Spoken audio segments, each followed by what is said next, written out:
찬미예수님. 예, 안녕하십니까. 지금 방금 우리 하신 분님께서 소개를 받은 좌세준 마리아 콜베입니다. 우선 2012년 인권주의를 맞아서 우리 마산 양덕성당 교우님들 앞에서 이런 말씀을 드릴 수 있는 기회를 주신 우리 허성학 주임 신부님, 보좌 신부님, 그리고 두 분 수녀님들과 교우님들께 깊은 감사를 드립니다. 제가 지금 활동하고 있는 천주교 인권위원회에 대해서 간단히 좀 소개를 드릴까 합니다. 저는 변호사가 되기 전에 사법연수원 시절부터 이 천주교 인권위원회에서 작지만 그런 활동을 좀 하고 있습니다. 천주교 인권위원회는 우리 교회 내에서는 물론이고 교회 밖에서 소외되고 인권 침해를 받고 있는 이런 분들을 찾아가고 같이 상담하고 그런 활동을 하는 단체입니다.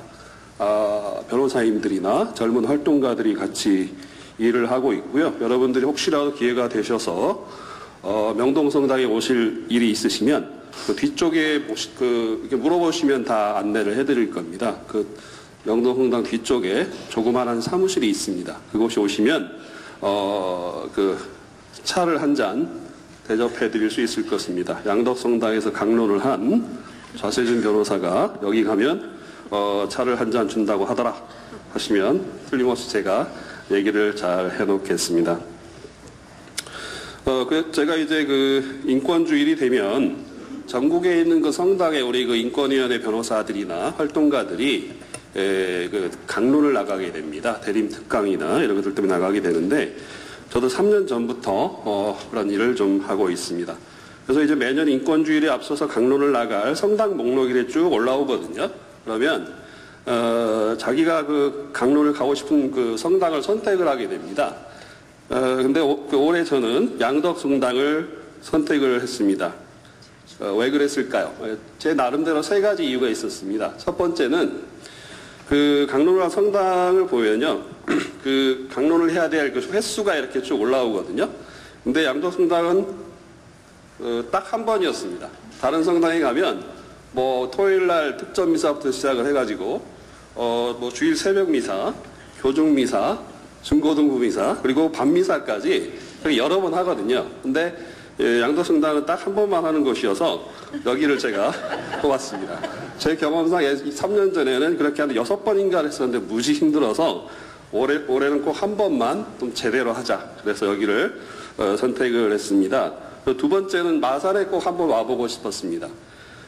제가 이제 40대 중반을 넘어가지고 몇 년 후면 50살이 됩니다. 근데 참으로도 못난 게 마산을 처음 와봅니다. 이번 양덕성당에 오면서 처음 와보는데 마산 앞바다를 꼭 한번 보고 싶었습니다. 우리 가곡에 나오는 내 고향 남쪽 바다, 파란 물 눈에 보이네. 가곡파에 나오는 바다이기도 하고요. 제가 또 교과서에서 배웠던 4.19의 도화선이 되었던 김주열의 마산 앞바다도 제 눈으로 꼭 한번 보고 싶었기 때문입니다. 세 번째 이유는 사실은 이게 가장 결정적인 이유인데요. 바로 이제 양덕성당 건물 사진을 홈페이지를 통해서 봤습니다. 다른 신문을 통해서도 봤고요. 그래서 이제 제가 바로 여기다. 제가 마산 갈게요. 이렇게 하고 바로 신청을 했습니다. 다른 위원들이 선택을 하기 전에 얼른 선택을 했습니다. 사실은 제가 오늘 교우님들께 드릴 말씀의 주제가 인권입니다. 근데 우리 양덕성당 건물은 인권의 차원에서 보더라도 참으로 의미 있는 장소라고 저는 생각을 합니다. 저 얼마 전부터 이제 시간이 되면 옛날 신문들을 이렇게 찾아보는 것을 즐겨합니다. 요즘은 좀 세상이 좋아져서요. 도서관에 가지 않으시더라도 옛날 신문을 다 읽을 수 있는 방법이 있습니다. 여러분들 네이버 아시죠? 네이버에 하시면 뉴스 라이브러리라는 데 들어가시면요. 1920년 4월 1일자 동아일보가 창간된 날인데요. 그날 동아일보부터 시작을 해가지고 1999년도까지 신문을 인터넷에서 보실 수가 있습니다. 제 강론 준비를 하면서 양덕성당에 대한 기사를 그곳에 가서 찾아봤습니다. 여러분들도 한번 소개해드리고 싶은데요. 먼저 이제 동아일보 1978년 8월 2일자 기사를 보면 이런 기사가 나옵니다. 제가 한번 읽어드릴게요. 지금까지 일반에게 보편적으로 알려진 천주교의 건물 모습과는 전혀 다른 특이한 형태의 새로운 건축 양식에 의한 천주교의 건물이 건축가 김수근 씨에 의해 설계되어서 마산 통합역 앞에 건립되고 있어서 종교계의 화제가 되고 있다. 건축 설계상 대칭 기법이 거의 없어서 형태를 규정 지을 수 없는, 그 다음 말이 참 멋진데요. 하늘 아래 하나밖에 없는 모습. 이 천주교의 건물은 천주교의 마산교구의 양덕성당 신축 건물이다. 이렇게 나와 있어요. 그리고 그 성당 내부를 설명하는 글에 이렇게 있습니다. 이게 외부 현상으로는 유럽의 성곽 같은 느낌을 주는 것이 사실이지만 제가 아침에 와서 봐도 그렇더라고요. 성당 안은 꽃잎처럼 굴곡이 있는 환상 형태이며 제단을 중심으로 사제와 신도와의 거리감을 없애주도록 신도들 좌석을 원상으로 배치하고 있다. 그렇죠? 그래서 그리고 이제 그 78년도 11월 13일자 신문을 보면 11월 25일 날 헌당식을 한다. 이런 소식이 나와 있고요. 그 양덕성당 건물에 사용된 벽돌 수가 몇 개가 되는지 아세요? 제가 알려드리고 하겠습니다. 15만 2천 장이랍니다. 여기 지금 사용된 벽돌 수가 아마 그 신문에 기자가 잘 이제 그 건축가하고 상의를 조사를 해서 썼기 때문에 아마 틀리지 않을 거라고 생각이 되는데요. 15만 2천 장의 벽돌로 우리 성당이 지어졌다고 합니다. 이후에도 그 기사를 찾아보면요. 그 네이버 가서 찾아보시면 양덕성당에 대한 기사가 참 많습니다. 그런데 그 중에 가장 마음에 와닿는 기사는 바로 이런 것이었습니다. 그 경향신문에 실렸던 기사인데요. 양덕성당은 우리나라 천주교 사상이 인간 중심적으로 근대화되고 있음을 보여준 기념비적인 건물이다. 고딕성당의 뾰족탑은 신이 먼 곳에, 높은 곳에 계시다는 의미와 종교 철학이 담겨 있는 것이다. 우리나라의 천주교에도 처음에는 명동성당과 같이 고딕식이 대종을 이루었지만 지난 60년대부터는 종교 철학의 근대화와 함께 새로운 모습으로 탈바꿈하게 되었다. 양덕성당의 외형은 인간과 인간의 만남을 유도하는 데 깊은 배려가 있었음을 일러주고 있다. 이 성전은 종래의 성당 건물과는 달리 제단과 신도석의 간격이 좁아져 있고 제단의 높이도 20cm에 불과하다. 그것은 신과 인간 또는 성직자와 신도 사이의 단절을 막고 화해를 이룬다는 상징적인 의미를 지닌 부분이다. 제가 오늘 아침에 와서 이 기사가 맞는지 잘 봤습니다. 그대로입니다. 사실은 이 제단의 높이와 신도들과의 간격 같은 것은 저는 법정에서도 느낍니다. 법정이 예전에는 판사가 앉은 자리가 이렇게 우러러보게 돼 있었습니다. 판사는 마치도 재판을 하는 그 피고인이나 이런 사람들을 위해서 내려다보면서 그런 재판이었습니다. 요즘 많이 바뀌었습니다. 바로 이런 게, 이 기사도 바로 우리 교회 내부에서 방금 말씀드린 것처럼 하느님과 인간 사이의 거리, 그리고 성직자와 신도 사이의 거리를 좀 더 가까이 그렇게 구현하고 있는 성당이 우리 양덕성당이 아닌가 저는 생각을 합니다. 저는 오늘 신과 인간의 만남, 그리고 인간과 인간의 만남을 배려하여 건축되었다는 우리 이 성전에서 교우 여러분들과 함께 인권의 의미를 다시 한번 생각해 보고 싶습니다. 저는 오늘 이곳 양덕성당에서 천주교 신자로서 제가 가장 존경하는 두 분을 떠올리고 싶습니다.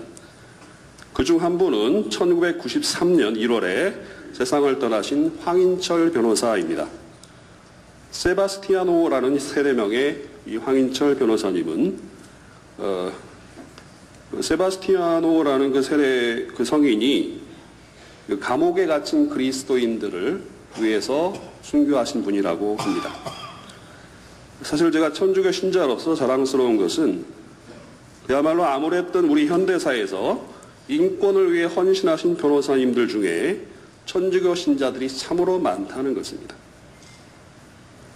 이돈명 변호사님, 토머스 모어라는 세례명을 가진 이돈명 변호사님, 사도 요한이라는 세례명을 가진 유연석 변호사님, 그 외에도 수많은 변호사님들이 계셨고 지금도 많은 활동을 하고 계십니다. 그중 대표적인 분이 바로 이 황인철 변호사님입니다. 70년대에 그 수많은 시국 사건 변론들, 민청학년 사건, 78년도에 노동자들이 문제가 되었던 동일방직의 여성 노동자들을 위한 변론, 그리고 79년에 YH 사건, 그리고 박종철 군이 고문치사 되었을 때 국가를 상대로 한 손해배상 소송, 이런 소송들을 하셨던 분입니다. 뿐만 아니라 여러분들 잘 아시겠지만 80년대 초반에 서울에 있는 상계동이나 사당동이나 목동 이런 곳에서 88 올림픽을 위해서 도시 재개발 사업이 이루어졌습니다. 그 중에 수많은 철거민들이 발생을 했습니다. 그 당시 그 동영상을 보면 우리 천주교 교회 내부에 계신 아까 말씀드린 이돈명 변호사님이나 황인철 변호사님들이 이 철거민들과 함께 천막 미사를 신부님을 모시고 드리고요. 그 철거민들이 우리 그 자리에 함께한 신부님이나 변호사님들을 위해서 국수를 삶아주면 같이 먹고 그렇게 이야기를 나누는 그런 장면들을 볼 수가 있습니다. 황인철 변호사님이 93년도 1월 20일 날 53세의 아까운 나이로 돌아가셨습니다. 참으로 어쩌면 신기한 일이기도 합니다만 바로 그 1월 20일 날이 우리 그 세례명을 세바스티아노라는 그 순교 성인의 순교일이기도 합니다. 그때 연결 미사가 명동성당에서 있었습니다. 당시 미사를 집전하셨던 분은 바로 김수환 추기경님입니다. 몇 년 전에 KBS 텔레비전에서 인물 현대사라는 다큐멘터리가 있었습니다. 거기서 황인철 변호사님을 다루었는데 그 프로그램 앞부분에 김수환 추기경님께서 집전하신 연결식 장면이 나옵니다. 추기경께서는 황인철 변호사를 이렇게 회상하십니다. 세상에 좋은 분이 많이 있고 정의로운 분도 많이 있지만은 이분은 그 중에서도 참으로 좋고 참으로 정의로운 분이셨습니다. 이분의 인간에 대한 사랑은 명실공히 진실한 것이었습니다. 그 때문에 언제 어디서이든 인권이 침해되고 인간의 존엄성이 유린될 때 그 상대가 누구이든 독재의 권력처럼 무서운 것이라 할지라도 가면이 일어서서 그 인간을 불의와 부정, 억압으로부터 구하기 위하여 변호하는데 당신의 모든 것을 다 바친 분이었습니다. 제가 이 프로그램을 본 것은 변호사가 되고 난 이후였습니다. 김수환 추기경님께서 하신 강론 말씀처럼 인간에 대한 사랑 없이는 황인철 변호사님과 같은 삶을 살 수 없을 것이라는 생각을 했습니다. 방송을 보면서 저절로 눈물이 흐르는 장면이 참 많이 있었습니다.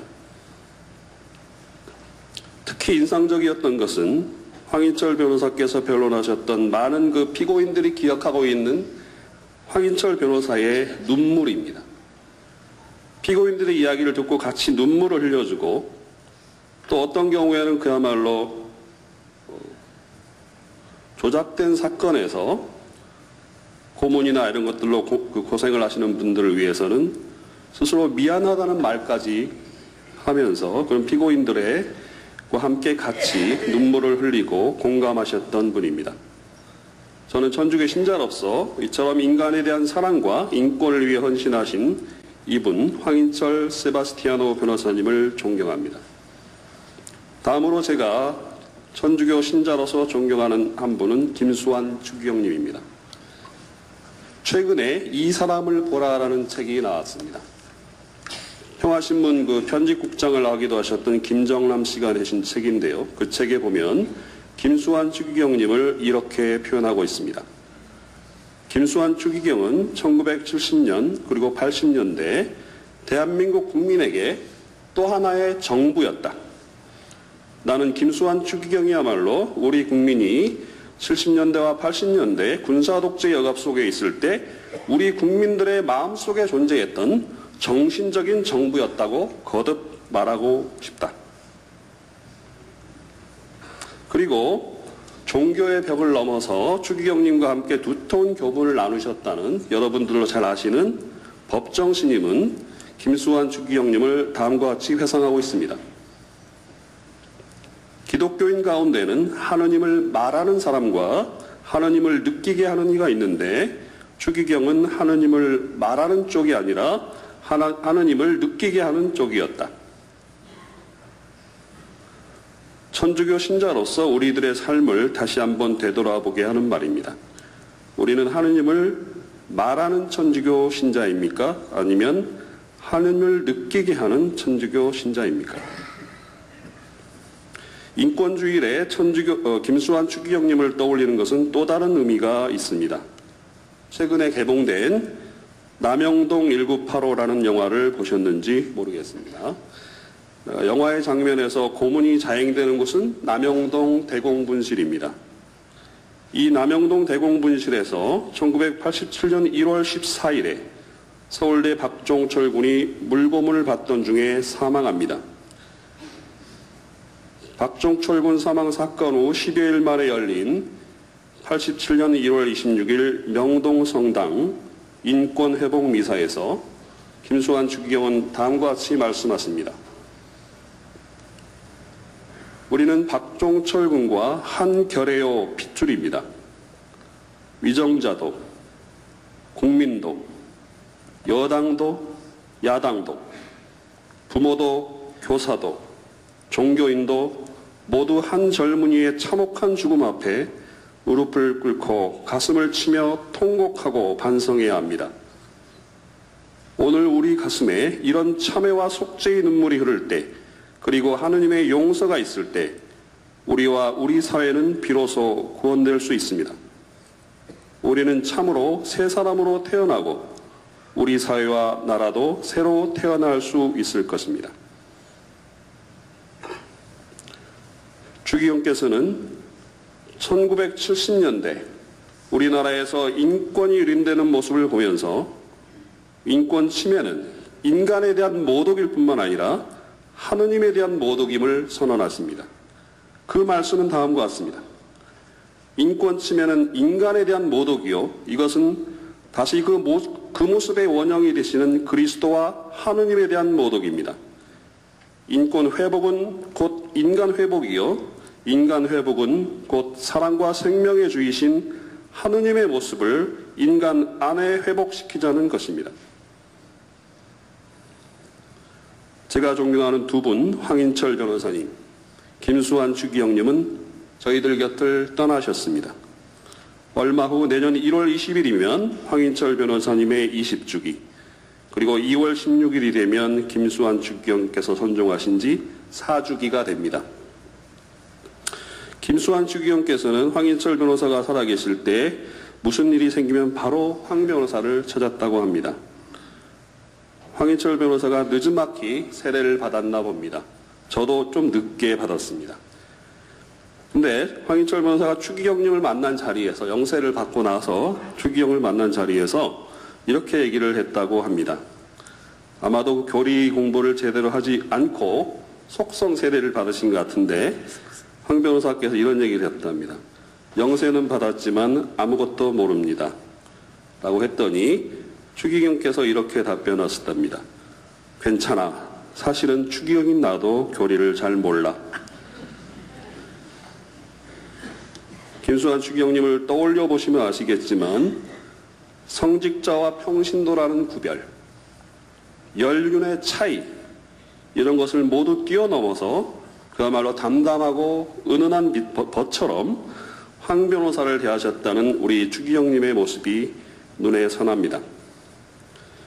저는 오늘 강론을 준비하면서 김수환 추기경님이 황인철 변호사를 보내는 연결미사 때 하신 강론의 다른 대목을 읽게 되었습니다. 이 황 변호사에게는 아들이 둘 있었습니다. 근데 그 막내 아들 준하가 황 변호사님의 병세가 그야말로 악화되어서 이제 돌이킬 수 없는 그 정도로 심화되었을 때 어머니한테 이렇게 울면서 물었다고 합니다. 우리 아버지는 좋은 일만을 하셨는데 왜 하느님은 우리 아버지를 이렇게 빨리 데려가려 하시느냐. 그러면서 울부짖었다고 합니다. 이 말을 들으시고 주기경께서 나중에 황 변호사님 연결 미사 때 이 준하의 이 항변을 소개하면서 그에 답하는 형식으로 이런 강론을 하셨다고 합니다. 하느님이 존재하기 때문에 인간의 삶이 헛되지 않은 것이다. 하느님이 계시기 때문에 우리는 원망이라도 할 수 있는 것이 아니냐. 내 아버지를 사랑하시기 때문에 죽음이 아닌 참 생명을 주시려고 하시는 것이다. 밀알 하나가 땅에 떨어져 새로운 생명을 얻듯이 아버지는 땅에 떨어져 보다 아름다운 사회, 인간다운 세상, 소외받는 사람이 없는 그런 사회를 실현시키기 위해 너의 아버지로 하여금 참 생명을 얻게 하려는 것이다. 예수님이 바로 그랬다. 예수님은 참으로 좋은 분이셨다.